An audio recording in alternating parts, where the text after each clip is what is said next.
கர்த்தருக்கு சோத்திரம். இன்றைய வேதவசனம் எரேமியா 32ஆம் அதிகாரம் 19ஆம் வசனம். யோசனையிலே பெரியவரும் செயலிலே வல்லவருமாயிருக்கிறீர். ஆமென். அவனவனுக்கு அவனவனுடைய வழிக்கு தக்கதாகவும் அவனவனுடைய கிரியைகளின் பலனுக்கு தக்கதாகவும் அளிக்கும்படி உம்முடைய கண்கள் மனுபுத்திரருடைய எல்லா வழிகள் மேலும் நோக்கமாயிருக்கின்றன. ஆமென். எரேமியா 32:19. யோசனையிலே பெரியவரும் செயலிலே வல்லவருமாயிருக்கிறீர்.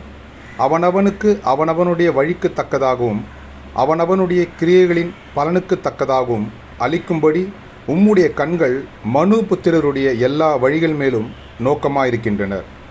எரேமியா 32:19. ஆமென். கர்த்தர் உங்களை ஆசீர்வதிப்பாராக, உங்களோடு கூட இருப்பாராக. ஆமென்.